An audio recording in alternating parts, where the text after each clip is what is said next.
नमस्कार, मी प्रवीण जोशी. मंडळी, आज पौष शुक्ल सप्तमी शके 1945 सादर करीत आहोत ठाणे वार्ता. ठळक घडामोडी. ठाणे महानगरपालिकेनं पार केला मालमत्ता कर वसुलीचा 600 कोटींचा टप्पा. 115 कोटींची थकबाकी वसूल. ठाण्यातील लिटिल फ्लॉवर हायस्कूलच्या मनमानी कारभाराबाबत युवा सेनेचे कार्याध्यक्ष पूर्वेश सरनाईक यांनी विचारला शाळा व्यवस्थापनाला जाब. आणि आयुष मंत्रालयामार्फत ठाण्यात अखिल भारतीय आयुर्वेद महासंमेलन. या आणि इतर घडामोडी विस्तृतपणे पण काही क्षणातच. आमच्या फेसबुक पेज, यूट्यूब चॅनल आणि संकेतस्थळाला सबस्क्राईब करायला मात्र विसरू नका. आपण पाहत आहात श्रीस्थानक वाहिनी, ठाणे जिल्ह्याचं मुख्य व्यासपीठ. ठाणे वार्ता पहा श्रीस्थानक वाहिनीवर. आता सकाळी 9:15 पासून रात्री 9:15 पर्यंत ठाणे वार्ता, ठाण्यातील पहिलं दृकश्राव्य माध्यम. ठाणे वार्ता आणि श्रीस्थानक वाहिनीचं लाईव्ह स्ट्रीमिंग. ठाणेवार्ता.com वरील लाईव्ह स्ट्रीमवर क्लिक करा आणि अगदी मोबाईलवरही ठाणे वार्ता श्रीस्थानक वाहिनीचा आनंद लुटा. यासाठी आमचं ॲप डाउनलोड करा.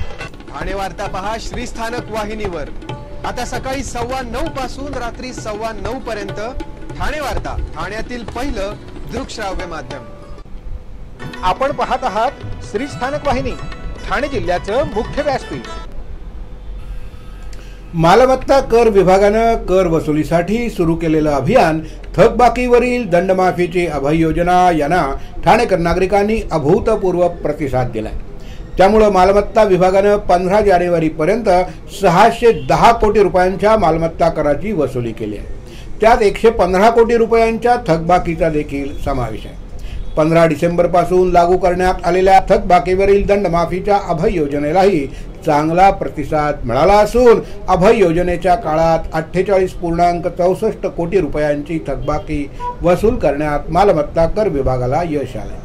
नागरिकांच्या प्रतिसादामुळे 2023-24 या आर्थिक वर्षात 600 कोटी रुपये इतका मालमत्ता कर वसुलीचा टप्पा पार झाला.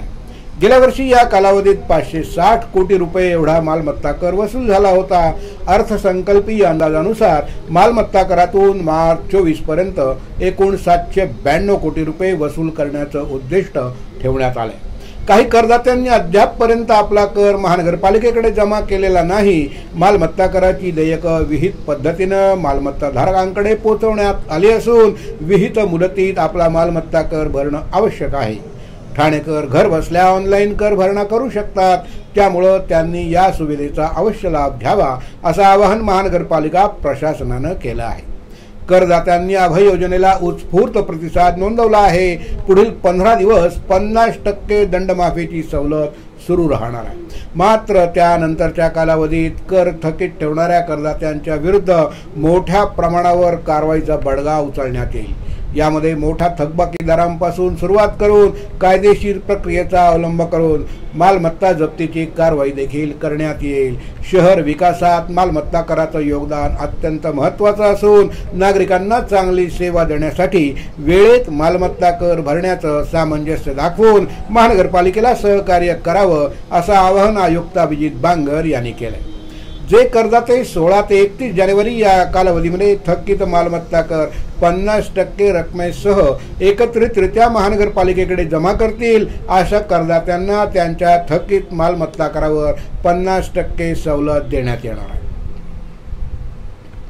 आयुर्वेद सर्वांसाठी जीवनशैलीजन्य विकारांच्या व्यवस्थापनातील नवीन दृष्टिकोन हे तत्व स्वीकारून अखिल भारतीय आयुर्वेद महासंमेलनाच्या वतीनं तसंच आयुष मंत्रालय भारत सरकारच्या सहकार्यानं ठाण्यात राष्ट्रीय आरोग्य मेळा आणि AISC कॉन 2024 आयोजित करण्यात आलाय अशी माहिती एका पत्रकार परिषदेत देण्यात आली. गडकरी रंगायतन आणि श्री समर्थ सेवक मंडळ इथं 19 ते 22 जानेवारी दरम्यान हे आयुर्वेदिक महासंमेलन पार पडणार आहे. या महासंमेलनाला प्रमुख पाहुणे म्हणून महाराष्ट्राचे मुख्यमंत्री एकनाथ शिंदे, राष्ट्रीय आयुर्वेदिक विद्यापीठाचे अध्यक्ष वैद्य देवेंद्र त्रिगुणा आणि केंद्रीय आयुष मंत्री सर्बानंद सोनोवाल, केंद्रीय मंत्री श्रीपाद नाईक, डॉक्टर महेंद्र मुंजापरा इत्यादी मान्यवर उपस्थित राहणार आहेत. तणावाचं नियोजन, वेदना व्यवस्थापन, योग आणि आयुर्वेद, संधिविकार व्यवस्थापन, योग आणि सत्वावजय चिकित्सा, स्वस्थ जीवनासाठी आयुर्वेद, आयुर्वेदातून रोगप्रतिकार शक्ती, आयुर्वेदातील त्वचा आणि केसांची काळजी, स्त्री विकारांचं व्यवस्थापन, पचन विकारांचं व्यवस्थापन, आयुर्वेदिक दिनचर्या, स्वास्थ्यपूर्ण आहार, सामान्य जीवनशैलीजन्य विकारांचं व्यवस्थापन या विषयांवर आयुर्वेदिक तज्ज्ञांची मार्गदर्शक व्याख्यानं आयुर्वेदिक महासंमेलनात होणार आहे. नागरिकांसाठी कायचिकित्सा, जनरल मेडिसिन, त्वचा विकार, योग आणि डाएट, सर्जरी, स्त्रीरोग, बालरोग, नेत्ररोग, कान, नाक, घसा इत्यादी आजारांवर मोफत रुग्ण तपासणी करण्यात येणार असून आयुर्वेदिक सल्ला देखील देण्यात येणार आहे. ओपीडी सुद्धा उपलब्ध असणार आहे. आयुर्वेदिक तज्ज्ञांमार्फत ही तपासणी विनामूल्य केली जाणार आहे. तसंच इथल्या मैदानात 55 नामांकित आयुर्वेदिक औषधांचे स्टॉल्स उपलब्ध असतील. ते नागरिकांना सवलतीच्या दरात आयुर्वेदिक औषधं उपलब्ध करून देतील. तरी सर्वांनी या सुवर्ण संधीचा जरूर लाभ घ्यावा असं आवाहन करण्यात आलं आहे. ठाणे जिल्हा परिषदेतर्फे अधिकारी कर्मचाऱ्यांसाठी कलाविष्कारी 2024 हा कार्यक्रम आयोजित करण्यात आला आहे.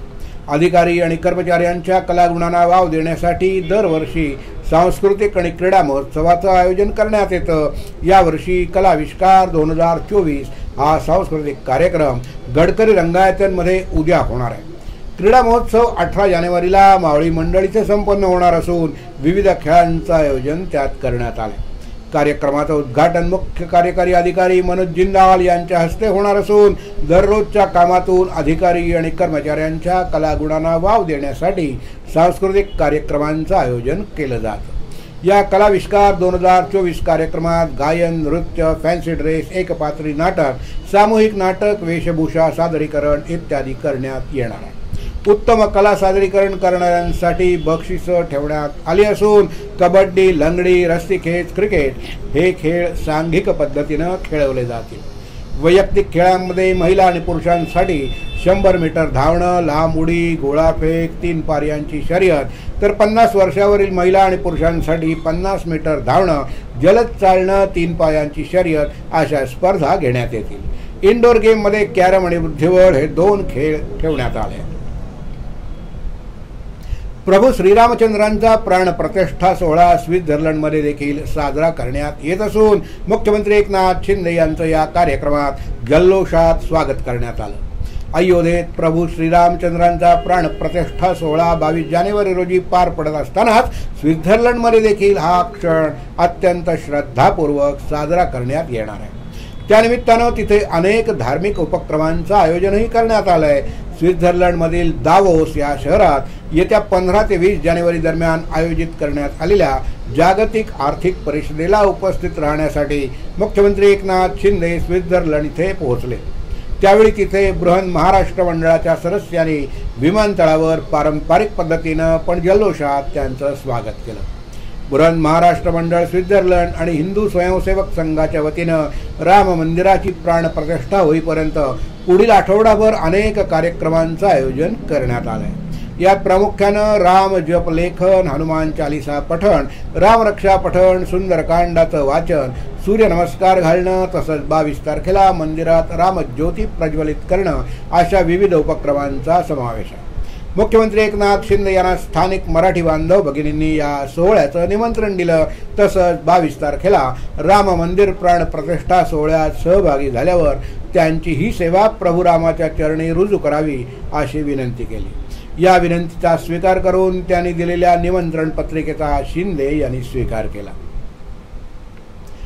डोंबिवलीतील सावळाराम क्रीडा संकुलातील बंदिस्त सभागृहात पै लायब्ररी, डोंबिवली एक सांस्कृतिक परिवार आणि डॉक्टर श्रीकांत शिंदे फाउंडेशन यांच्या संयुक्त विद्यमानं तब्बल 62,500 पुस्तकं रचून राम मंदिराची प्रतिकृती उभारण्यात आली आहे. संपूर्ण मंदिर प्रतिकृती उभी करायला 30 दिवस लागले असून मंदिराची 50 फूट उंची, 80 फूट रुंदी आणि 40 फूट लांबी आहे. सार्वजनिक बांधकाम मंत्री रवींद्र चव्हाण यांच्या हस्ते या मंदिराचं कलश पूजन करण्यात आलं. 19 तारखेला या प्रतिकृतीचं काम पूर्ण होणार असून नागरिकांना पाहण्यासाठी ते खुलं होणार आहे. या क्रीडा संकुलाच्या आवारात 19 जानेवारी ते 28 जानेवारी दरम्यान पै लायब्ररीच्या माध्यमातून बहुभाषिक पुस्तक आदान प्रदान प्रदर्शन आयोजित करण्यात आलं आहे. विज्ञान आणि वैज्ञानिक यावर आधारित हे प्रदर्शन असून या कार्यक्रमादरम्यान विविध मान्यवरांचे विविध विषयांवर मार्गदर्शन देखील रसिकांना लाभणार आहे। यावेळी वाचकांनी आपल्याकडील एक पुस्तक घेऊन यायचं आणि त्या बदल्यात त्यांना एक पुस्तक मिळेल असं यावेळी मंत्री रवींद्र चव्हाण यांनी सांगितलं आहे। यापुढील घडामोडी एका छोट्याशा ब्रेक नंतर कुठेही जाऊ नका, आम्ही लगेचच परत होतोय। पाहत रहा फक्त ठाणे वार्ता। ठाणेकर मालमत्ता करदात्यांसाठी करातील व्याज माफी अभय योजना 31 डिसेंबर 2023 पर्यंत मालमत्ता करावरील 100% व्याज माफ, तसेच 1 जानेवारी ते 15 जानेवारी 2024 या कालावधीमध्ये मालमत्ता करावरील 75% व्याज माफ।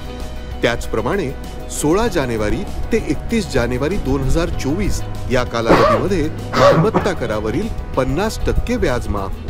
तरी सदर व्याज माफीच्या अभय योजनेचा ठाणेकर करदात्यांनी लाभ घ्यावा। महानगरपालिकेच्या कोणत्याही संकलन केंद्रावर कर भरण्याची सोय आहे। एटीएम, डेबिट, क्रेडिट कार्डद्वारे कर भरण्याची सुविधा उपलब्ध करून देण्यात आली आहे। सोमवार ते शनिवार या दरम्यान सकाळी 10:30 ते सायंकाळी 5 वाजेपर्यंत संकलन केंद्राची वेळ असून करदात्यांच्या सोयीसाठी रविवारी संकलन केंद्र सकाळी 10:30 ते दुपारी 1:30 वाजेपर्यंत सुरू ठेवण्यात येत आहे। यासोबतच ठाणे महानगरपालिकेच्या propertytax.thanecity.gov.in या संकेतस्थळावर ऑनलाईन पद्धतीने मालमत्ता कर भरण्याची सुविधा उपलब्ध करून देण्यात आली आहे। तसेच गुगल पे, फोन पे, पेटीएम आणि भीम ॲपद्वारे आपला कर सुलभतेने जमा करू शकता। ठाणे महापालिका क्षेत्रातील सर्व करदात्यांना विनंती आहे की आपण या व्याज माफी अभय योजनेचा जरूर लाभ घ्या आणि आपला मालमत्ता कर लवकरात लवकर महापालिकेमध्ये जमा करून महापालिकेस सहकार्य करा। ठाण्यातील लिटिल फ्लॉवर हायस्कूलच्या मनमानी कारभाराबाबत युवा सेनेचे कार्याध्यक्ष पूर्वेश सरनाईक यांच्यासह पदाधिकाऱ्यांनी शाळा व्यवस्थापनाला जाब विचारले। लिटिल फ्लॉवर या शाळेत गोरगरीब विद्यार्थी शिकतात, त्यामुळे त्यांचे पालक फी वेळेवर भरू शकत नाहीत आणि टप्प्याटप्प्यानं फी भरत असल्यामुळे शाळा व्यवस्थापनानं 350 विद्यार्थ्यांना परीक्षेला बसूच दिलं नाहीये। याबाबत पालकांनी युवा सेनेच्या पदाधिकाऱ्यांकडे तक्रार केली असता पूर्वेश सरनाईक यांच्यासह पदाधिकाऱ्यांनी व्यवस्थापनाला जाब विचारण्यासाठी ते शाळेत पोहोचले। यावेळी पालकांनी शाळेच्या व्यवस्थापनाकडून ज्या मुलांची फी बाकी आहे त्या मुलांना वॉशरूमला न पाठवणं, वॉशरूमला जायचं असल्यास 50 रुपये फाईन लावणं, मुलींनी कपाळाला टिकली लावली असल्यास 50 रुपये फाईन, विद्यार्थी मराठीत बोलताना दिसला तर 50 रुपये फाईन, विद्यार्थ्यांना मानसिक त्रास देणं अशा अनेक पद्धतीनं शाळेच्या व्यवस्थापनाचा मनमानी कारभार चालू असल्याचं निदर्शनास आलं। तसंच हा व्यवहार कॅश न होत असल्यामुळं त्याचा कुठेही लेखी हिशोब नाही अशा एक ना अनेक तक्रारी युवा सेनेकडे करण्यात आल्या होत्या। त्यानंतर पूर्वेश सरनाईक यांनी शाळा व्यवस्थापन आणि मुख्याध्यापकांची भेट घेऊन वरील सर्व तक्रारींबाबत जाब विचारला आणि कोणत्याही विद्यार्थ्याला शाळा व्यवस्थापन परीक्षेपासून वंचित ठेवू शकत नाही अशा शब्दात त्यांना ठणकावलं। यावर शाळेनं दिलगिरी व्यक्त करून विद्यार्थ्यांचा पेपर घेण्यात येईल असं सांगितलं। शाळेच्या वतीनं पालक आणि विद्यार्थ्यांना जो काही मानसिक त्रास देण्यात आला या संदर्भात शिक्षण मंत्री दीपक केसरकर यांच्याकडे निवेदन देऊन संबंधित शाळेवर योग्य ती कारवाई करण्याची मागणी पूर्वेश सरनाईक यांनी केली आहे। महाराष्ट्राला जातीपातीत नासवण्याचं काम सुरू आहे, तेव्हा तुम्ही कोणत्याही जातीचे असा, पण जोपर्यंत तुम्ही हिंदू म्हणून विचार करणार नाही, हिंदू म्हणूनच मतदान करणार नाही, तोपर्यंत या राज्याला या देशाला उभं करू शकत नाही असं परखड मत माध्यम विश्लेषक सुशील कुलकर्णी यांनी व्यक्त केलं। तसंच ज्यांना याची जाणीव होईल त्यांनी किमान एका कुटुंबाला याची जाणीव करून देण्यासाठी मी अधिक एक ही मोहीम राबवण्याचं आवाहन देखील त्यांनी यावेळी केलं। 38व्या रामभाऊ म्हाळगी व्याख्यानमालेत महाराष्ट्रातील सद्य राजकीय परिस्थिती या विषयावरील व्याख्यानात कुलकर्णी बोलत होते। गोपीनाथ मुंडे यांच्या मतदारसंघातील असूनही कुलकर्णी यांनी स्वतः पेहराव केलेला फडणवीसी पोशाखाचा उल्लेख करून महाराष्ट्राच्या राजकारणाची सद्यस्थिती ही मोदीमय असल्याचं स्पष्ट केलं। मोदी मुख्याध्यापक असतील तर फडणवीस त्यांचे लाडके मॉनिटर आहेत, तेव्हा महाराष्ट्रातील आत्तापर्यंतच्या फोडाफोडीत काका आघाडीवर राहिले असले तरी 2-2 पक्ष घाऊकरित्या फुटू शकतात हे या मॉनिटरनं दाखवून दिलं. इतकंच काय तर ठाण्यात एकाला मोठा केला आणि दुसऱ्याला एकदम छोटा केल्याचा टोला आव्हाडांचं नामोल्लेख टाळून त्यांनी लगावला. मोदीच येणार हा घोषा भंपक असून इथेच खरा धोका आहे हे त्यांनी मतांचं गणित मांडून सोदाहरण स्पष्ट करताना हिंदुत्व मानणाऱ्यांना सावध केलं. महाराष्ट्राला जातीपातीत नासवण्याचं काम सुरूच आहे. महाराष्ट्र अराजकतेच्या संघर्षाच्या उंबरठ्यावर आहे. महाराष्ट्रात आजपर्यंत जे घडतंय ते फडणवीस, शिंदे आणि अजित पवारांना खाली खेचण्यासाठी नाही, तर हे तिघे मोदींच्या पाठीशी ठामपणे उभं राहिल्यानं आधी यांना संपवलं की मग आपसुकच मोदींचा शक्तिपात होईल अशा रीतीनं विरोधकांच्या मोहिमा सुरू आहेत. अल्पसंख्याक तसंच विरोधी मतांचं एकत्रीकरण केलं जात असल्याचं कुलकर्णी म्हणाले. महाराष्ट्रात हा धोका वाढतोय तेव्हा तुम्ही कोणत्याही जातीपातीचे असा, जोपर्यंत हिंदू म्हणून तुम्ही विचार करणार नाही, हिंदू म्हणून झाडून मतदानासाठी बाहेर पडणार नाही, तोपर्यंत या राज्याला आणि या देशाला तुम्ही उभे करू शकणार नाही. ज्यांना याची जाणीव झाली आहे त्याने अन्य एका कुटुंबाला याची जाणीव करून द्यायचं आवाहन सुशील कुलकर्णी यांनी केलं. स्वच्छ भारत मिशन अभियानांतर्गत ग्रामपंचायत नेवाळी इथं स्वच्छता मोहीम उपक्रमांतर्गत गावातील परिसराची स्वच्छता करण्यात आली. तसंच मंदिर परिसर पाण्यानं स्वच्छ करण्यात आला.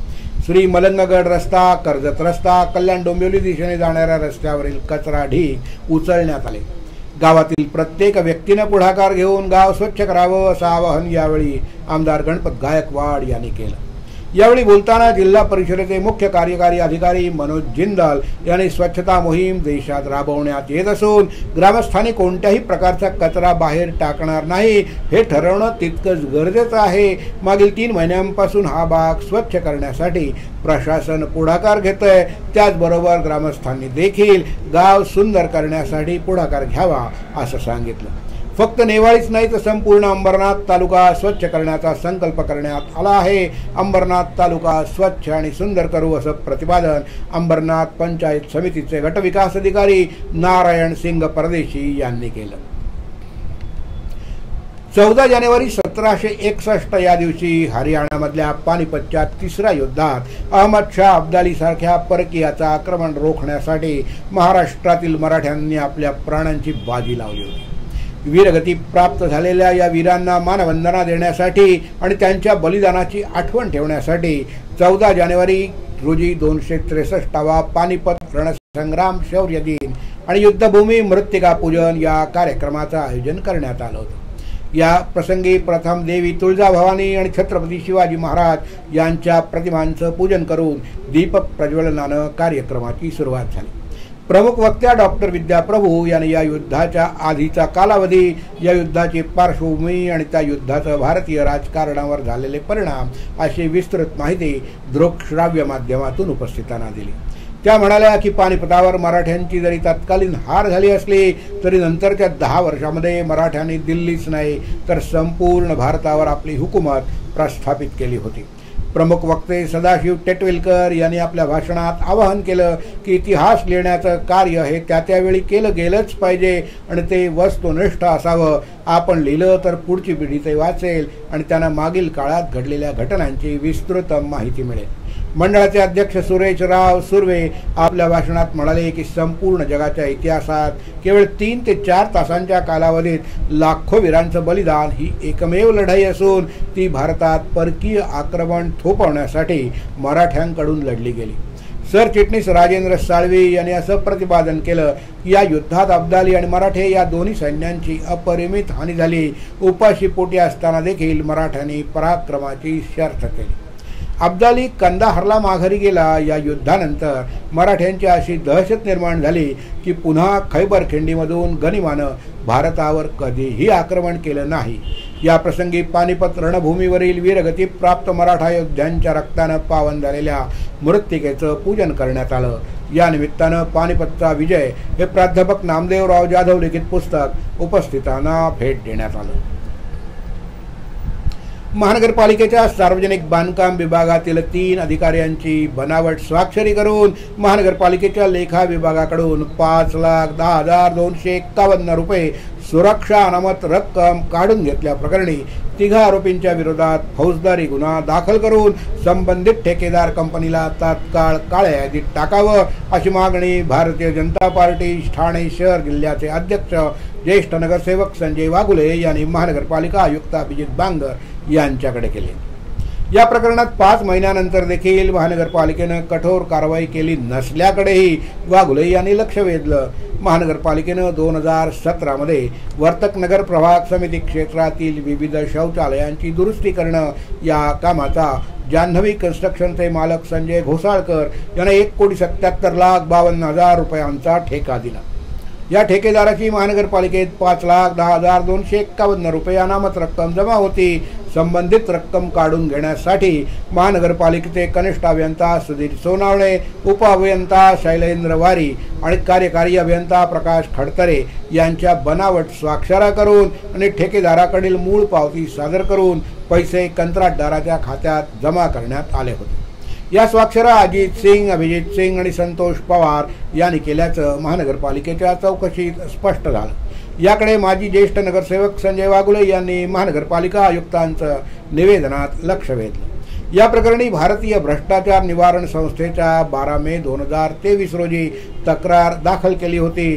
त्यानंतर या प्रकरणाची महानगरपालिकेनं चौकशी पण केली। त्यावेळी 3 अधिकाऱ्यांच्या बनावट स्वाक्षऱ्या करून अनामत रक्कम जमा करून घेण्यात आल्याचं निष्पन्न झालं। या संदर्भात वर्तक नगर प्रभाग समितीच्या सार्वजनिक बांधकाम विभागानं 17 मे 2023 रोजी नगर अभियंता यांच्या कार्यालयाकडे अहवाल पाठवला।